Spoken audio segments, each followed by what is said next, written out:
What's going on, everybody? It's Gabriel Bellotti, Steelers Nation here.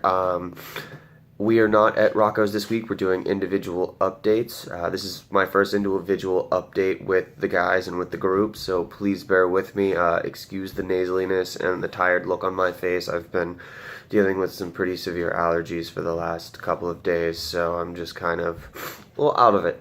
So please excuse anything that might go wrong in this video today.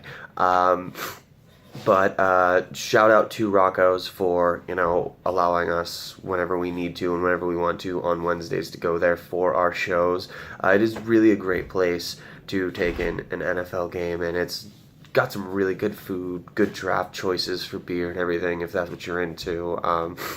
Great bartenders, great staff, so definitely go if you have the opportunity. If you're in the LA area and you're in Studio City, crap, I can't remember the other locations right now off the top of my head, but I'm sure if you look up Rocco's Tavern in Google, you'll be able to find them. So, alright, I'm not going to do a recap of the game because I did a recap of the game at the end of the game on Sunday.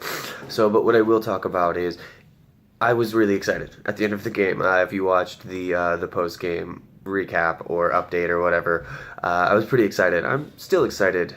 Pittsburgh is looking like the only complete team right now in the AFC North, and pretty much well ahead in the standings. I'm happy that Pittsburgh's is going into the bye this week at 6-2, and it's not an extremely tough schedule. I mean, there's probably like 2 or 3 more teams with the Patriots that we have, maybe another team or two that might be a tough matchup, but other than that, I think we have a fairly decent schedule left to go ahead. And what I'll first talk about is Pittsburgh's defense.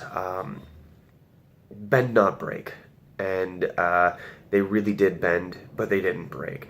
The corners they gave up and the safeties, they gave up some big chunk yardage in some of the plays, but when it came down to it, when it mattered, when it got into that red zone, Joe Hayden and Artie Burns on the sides were really good at not letting them get into the end zone. I think there was, 5 field goals. They didn't get into the end zone once in the game at all, and I think that's pretty amazing for this defense, especially going into Detroit. Detroit had just come out of their bye, and, they're well-rested. Matthew Stafford is a great quarterback. He's been throwing for large chunks of yardage on most teams this season, and they've got a good stable of wide receivers. They've got some good running backs. We gave up some yards in the rush, which we normally don't do, but that's something that needs to be adjusted for the next few games, and I think that Pittsburgh's going to do that. I think Butler's going to do that. I think Tomlin's going to do that, so I think that'll get all tightened up. The interesting thing about the team this year is most of the time, in the games that they've had good pass protection, the rush protection hasn't been that great. And in the games that they have good rush protection, the pass protection hasn't been that great. This game was a little bit of a lopside where they didn't have good pass or rush protection in most of the game. But in the red zone, it was pretty solid. I think there were 2 4 downs that were right there on the goal line that the defense was able to stop. And if you watched most of the games last season, I think there was a game with Kansas City last year or 2 years ago, I'm not sure which year it was, where the same thing happened. Kansas City was trying to go into the goal line and Pittsburgh just stopped them. I think we're going to start to see a return of the steel curtain coming up here soon. Especially with Pittsburgh being we've got some really good corners. The safeties are going well. And I think Shazier, even though he's young, I think he's starting to cement himself as one of the captains on the defense, especially for, because I think I don't know this for sure, but I'd say that he's in there watching tape. And I'd say he's watching tape on these teams, and when he starts to see things, or when he sees shifts, if you watch the games, he's the one that's out there telling people where to go, shifting other people on the defense, and he's doing a damn good job. The one thing I will say about Shazier is he's a little fast in a bad way. He overshoots routes sometimes. He overestimates. But he just, all that is just a reel back. All he needs to do is just pull that back and turn that energy and focus it in the right way. And I think he's going to do that. I think it's something that's easily done for him, and I think it's just repetition, and it's just something that he's going to do. I really love the acquisition of Hayden that we've gotten this season, and I think he's been a great addition. He's come up with some big plays, and he's stopped a couple of touchdowns, at least one touchdown in this game this past week. Ben had a couple of miscues this week. He had the one interception. Ben's been off this whole season. He hasn't been himself, but that that throw to Juju Smith-Schuster, and Juju Smith-Schuster, Jesus. And I know in my post-game review I did Martavis Bryant, who I didn't mean that as we don't need Martavis Bryant. I meant that as that whole thing that Bryant did with his, like, I'm better than Juju Smith-Schuster. It was kind of like, and then he came back and was like, he's the man, he's a man, like, he's awesome before the game. But I mean, it just goes to show that it's really next man up.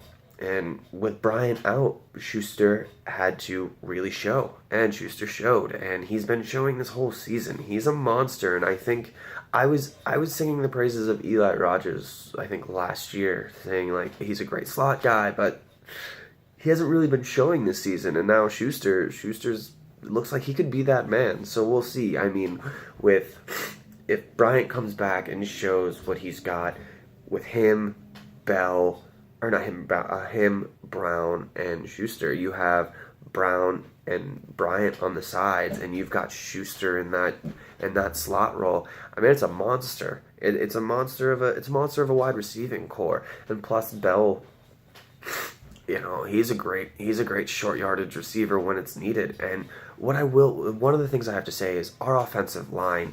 Like, if you look at one of the other great things about Schuster even is the blocks. Like, he's getting in there. He's blocking for Antonio Brown. I think there was a couple of passes a couple games ago where he was blocking for Martavis Bryant after they're catching to get them more yards. Like, this team is a complete team. Like, it's not, yes, there's ego, but they're actually like trying to help one another, and it's amazing to see this squad come together as an actual team. They're communicating well together. They're really pushing one another, and I love watching on Instagram and stuff like that. You'll see they just went out to Dave & Buster's, and it's great that they do things as a team. So I'm really loving what I'm seeing. Brown was great.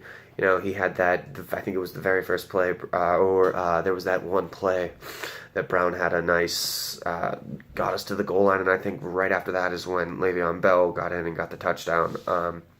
Bell had, I think, a total of like 73, 74 yards. He only had about 70 yards rushing, and I think like 3 or 4 yards of receiving in this game. We just couldn't, I'm not sure what happened. Detroit has a good front seven, so it was just hard for us to open holes. DeCastro wasn't really being able to get the holes open like he has been in the past few games. We had to bring in Hubbard, so that didn't really help.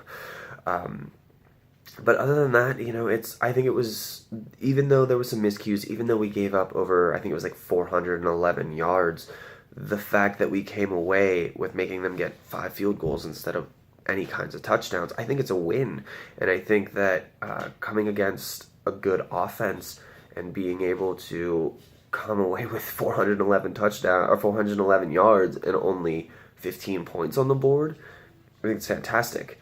Our offensive woes are still there. I think that'll change coming up here. So other than that, that's all I got this week. I won't do an update this week because Pittsburgh's on their bye, thankfully, and the players that need to get the rest will get their rest, and we'll see you at Rocco's next Wednesday. So peace out. Also, don't forget to check out superfanstyle.com, and I'll have, if you can do this for me, put the code down here and the website for superfanstyle.com.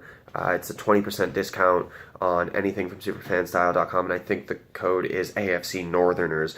But Jan, fix that for me if I'm wrong. Like I said, dealing with a little bit of cold and allergies and stuff. So, and as always, we sign off with, fuck the Patriots. Peace out, y'all.